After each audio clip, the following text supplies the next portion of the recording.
Welcome, Bridge the Gap listeners, and welcome to another great episode of Bridge the Gap. On today's show, we will be looking back at some of our greatest conversations with the top operators in the industry. Take a listen and enjoy. Welcome to Season 6 of Bridge the Gap, a podcast dedicated to informing, educating, and influencing the future of housing and services for seniors. Powered by sponsors AccuShield, Align, Hamilton Captel, Service Master, Patriot Angels, The Bridge Group Construction, and Solinity, and produced by Solinity Marketing. We've got a great guest, a Bridge the Gap ambassador. We have Heather Tussing. She is the president of Aspenwood. Welcome to the show. Thank you so much for inviting me. So what are your initiatives in this new role, leading the charge for a new brand, new development initiatives, a very exciting time? What's on your mind and what are you looking at over the next year or two to do? So initially, I went in and evaluated the team. We had some great long-term members who I greatly appreciate. And then I've just added to that team and brought on some really strong leaders in the industry that I can learn from every day and that we can work together, collaborate, come up with a great solution and then poke holes at it and nobody gets offended and we come up with a better option because of it. And so definitely that. Definitely we're refocusing our sales and marketing efforts, which is both a lot of work and very, very exciting at the same time. So that's been a primary focus. And then just really looking at everything we do and how can we tighten it up to be even better. So they've had a great product, but we want to make sure that we're the best product. And so really redeveloping our memory care program, and that's something the residents deserve. Reimagining what our life enrichment programming looks like, which is very diverse between IL, AL, and memory care. But just ensuring that we're really offering what our residents deserve and what the market wants. I'm Christy Van Der Westhuizen. I'm SVP of Sales and Marketing at Legend Senior Living, and I'm so thrilled to be here with Josh and Lucas of Bridge the Gap podcast. Hey, everybody. All right. We're not going to call it a tour anymore. We're going to call it an experience. You can't go back to the same way of doing it. No. You know, if you're buying a house and you just recently moved, right? Mm-hmm. You don't walk in the house with your realtor. Well, you hope not. And they walk you into the kitchen and they say, "This is the kitchen." Really? Like, wow. You just earned your commission, buddy. This is cutting edge stuff, right? No, you don't want, that's not what you're looking for when you're there, right? Yeah. But when you buy a home, there is some of that magic that where you feel this could be our home. Yep. Right? Yeah. So how do you craft that same experience in a senior living community? It's with the people. It's doing really great discovery before they even walk into your building. It's finding like-minded people that you can introduce them to. So to me, again, talking about Airbnb or just vacation experiences, my favorite experiences are not the fanciest places. It's the times where I got to connect with people. Maybe it was my own husband and family, or maybe it was people from another country that we got to meet. But it's the people that make the experience. And how do you do that how do you do that in senior living unless you're getting to connect one another and people and like-minded people and team members and residents and family members? How do you create an experience without connecting people? And I don't know. I mean, one of the simplest things that we can do, and again, I'm totally guilty of doing this when I was a sales director, but calling it a 10 o'clock tour. Oh, we got a 10 o'clock tour and a noon tour and a 2 o'clock tour. Well, that's great, and that shows that people are interested and you're making a connection on the phone and scheduling the appointment, but who are they? Who is the 10 o'clock tour, right? Who is she as a person? What is her life story? What is something that a team member, when hearing it, can connect the dots and then make that connection when they see that 10 o'clock person walking through the door and looking a little lost and a little nervous? It's creating it's creating tools, and usually that's a couple sentences about who this person is to the entire team so that we know who's walking in our doors. There are so many other ways to do that, but I think we need to stop thinking of tours as numbers and not even have names. and think of them as people with amazing life stories that we want to get to learn from. And how do you learn from them unless you ask? Yeah. Right? Absolutely. It's totally a relational driven experience. It's not a transactional. We are at Asha in Scottsdale. An incredible guest on today. We want to welcome David Eskenazy. You are the CEO of Cogier. Welcome to the show. Thank you. Love to know, number one, why you're so passionate about the industry, why you've dedicated your entire career to this, and then we'd love to know more about Cogier. Sure. Well, my entrance into the, I don't think people when they grow up and they're 7 years old aspire, astronaut, fireman, senior housing. I don't think that happens. I mean, maybe one day it might, but that's just not quite how this works. I think everybody has probably a little different story as to how they got here. For me, I was a CPA and a Big 8 accounting firm, KPMG guy coming out of college. And, senior housing, I don't think I'd ever heard of it. I went into the hotel business. I was 20 years in the hotel business in Seattle. We developed about half the big box hotels downtown.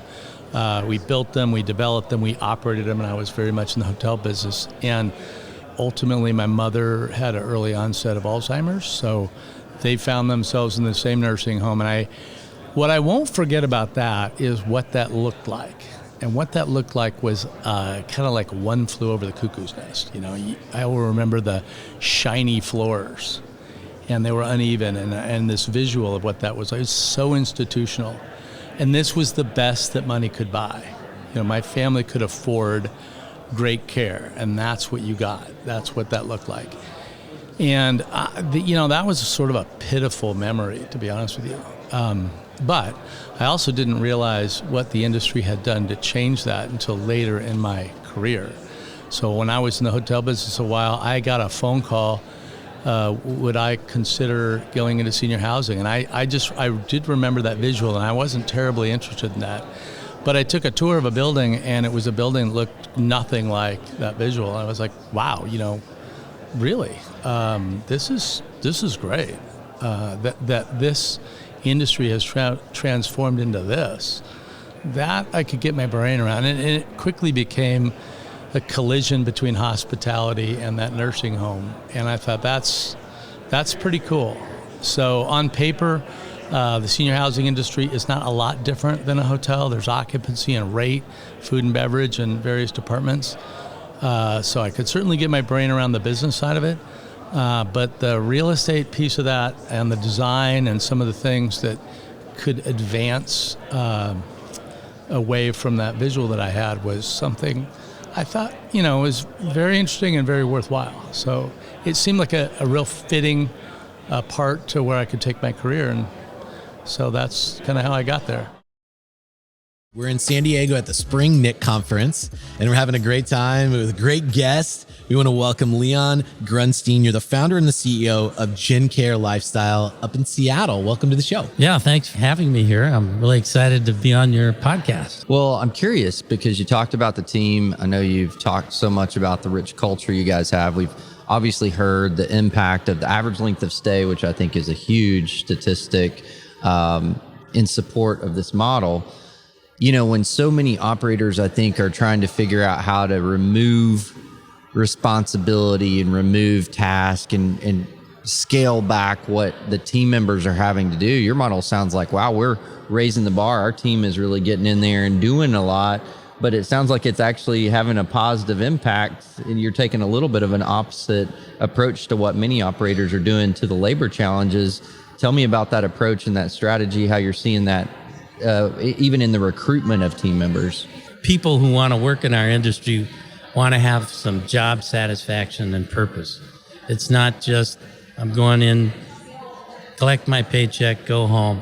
This generation of workers, and some older ones, really want to feel that they've had an impact. And when we provide a meaningful outcome for our residents and really care about them, that gives them a feeling of pride of what they're doing. They have a relationship with the residents, and they feel that they're doing good for the resident and not just serving them a plate of food or, going to the gym. We're actually making your life better. You're going to live longer, healthier. You're going to enjoy yourself better. And there's a great deal of satisfaction in seeing that, and appreciation the residents give back to the staff is really gratifying. And we've had, staff who've stayed there for years just because of our programmatic philosophy. I love it. Positive outcomes for the live and the work environment. We've got a great guest on today, one of our Bridge the Gap contributors and Bridge the Gap ambassador. We want to welcome back to the show, Anthony Ormsbee-Hale. He is with Civitas. Welcome to the show. Thanks, Lucas. Thanks, Josh. It's great to see you guys again. Great to be back on the podcast. Well, one of the things that strikes me is obviously we talk about this a lot. We have a large spectrum of listeners, thought leaders on the Bridge the Gap network. And so there's people listening to this right now at various positions, from C-suite owners of small to large organizations, as well as middle management, community level management. And I think at each level, we can think about what does transformational leadership and change look like for whatever my scope of influence is. Thinking of it from that lens, what would be a few systematic type of processes that someone could take away that's listening to this, that they may think, well, I can't be a transformational leader because I'm not in the C-suite or I'm not a VP or whatever. But I feel like from hearing you talk, there are some basic ingredients that no matter what level you are, you can create this transformation in leadership with the circle of influence you have, whether that's huge or whether that's small. Can you kind of give a few takeaways to, no matter what the listener is, some things that they can begin no matter what the position to do today? One of the things that we've started doing at Civitas is the objective and key result planning process. And I talked a little bit about that in my Contributor Wednesday series, but we've also started sharing weekly updates across the company of, hey, here's where we are. For example, this morning on our daily team huddle, we talked about where are we with our controllable move-outs? Here's where we are for this month. What can we do to prevent that number from increasing? And it's great to have an entire company focused on our objective of enhancing our financial performance. And there are other ones too, enhancing our customer experience, our employee experience, and we rotate those out. But I don't know a CEO or a founder out there who doesn't want his or her entire organization focused on what can we do to enhance financial performance or enhance customer experience. And the way you do that is by getting people to talk about it and other people. So it's not just Anthony or Josh or just Lucas. It's years and years from now, if I ever left, other people would know how to carry on that practice. So it creates a culture within a community or within an organization where it's not just dependent on one person. And that's really how you cement organizational change. And that's transformational leadership when it lives beyond you. Here in Park City at the ASHA Summer Membership, not a retreat, it's more like a conference. Right? It's the mid-year meeting. It's a mid-year meeting. Okay. Now that we've established that, we can move on to our good guest today. He's a very big deal at Distinctive. He has several titles: president, chief, he's over development, and a good friend and ambassador of BTG. Chris Hoard, welcome to the show. Thank you. Thanks for having me, both of you. You've used building those relationships to really get you to the success you've had and where you are today. How is that uniquely positioning you and your brand for like the very challenging times that senior living has been through, and I don't think we're finished with? No. I think what I found was everybody can work through anything, whatever the challenge may be, but they just have to be treated with respect. And hey, let's gather everybody around and see how we can overcome these obstacles, or maybe even not an obstacle. Maybe we just have something that we all need to work on together. And there's a couple different good ways we could go. What's the best way we can move this thing forward? I've always felt if I give, it'll eventually come back. And I know it sounds a little bit cliche. I know there's lots of that around there, but it's very true. I've always found that if I can go help Josh, somewhere down the road, Josh and I are going to have the opportunity to work together, or he's going to put somebody else in my pathway, which has happened, by the way, right? So I think our brand today, we call ourselves at Distinctive Living a boutique operations, right? We're distinctive living. And so we're trying to focus on the positive. We want people to come and live. Those 1980s, those 1990s, It was as if we were taking our adult parents, our grandparents, and we were putting them away. The atmosphere was very hospitalish, right? It was very medical, and it wasn't a home. And so after going through that with a few of my own family members, even before my own family members, just being in the industry as a whole, and we didn't call it senior housing back then, felt like it could be a little bit different. I felt like something could happen because I watched all these residents who were sitting around nurses' stations, right? Or sitting in a living room by themselves and nobody talking to them. Yet every interaction I had with them, I would find this download of history and amazing lives that they lived, and they weren't done living. And so I think that's what our focus is today. I think that's what my passion has been. My passion is people. It's great that I get to go do construction. It's great that I get to do development, get in finance. But at the end of the day, we're talking about human beings. And we're talking about family members who are making these unbelievable choices of, I got to somehow separate myself from my mom or my dad who's always taking care of me. How do I put them out? Or a spouse. How do I put that spouse away? And how do we bridge the gap, of not having that thought process of putting away? Hey, we're going into a new chapter and it's going to be a lot of fun. And we have this wonderful environment. We want the grandkids to come. We want the children to come.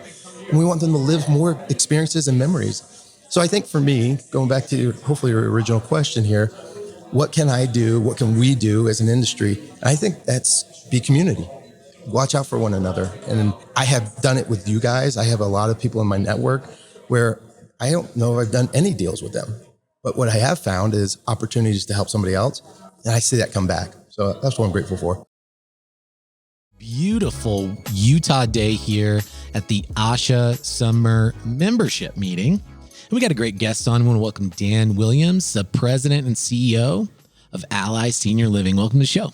Hey, welcome. Thanks for having me, Lucas. Appreciate that. You go in and you start executing a strategy that you have that, if we'll work the strategy, if we're committed to the strategy, it's going to get us to these results. But oftentimes what I've found is that some of the capital that's maybe purchased, they don't really understand or have the patience to get there, to take all the steps, and they want to just a short term, put lipstick on it and make a miracle happen. So how do you set the tone for expectations going into a project like that and give them an executable plan and get everybody rallied around that? I mean, that seems like a big part of the challenge. It is. And one of the key words you just said was executable, because it's a lot of trial and error to begin with. You have confidence you can turn a building around. So you tell them, hey, I can do this. I'm fine. Just don't worry about it. Just go look. I'm like, you got spreadsheets. I get it. Go look at those spreadsheets. Let me do this. Okay. Yeah.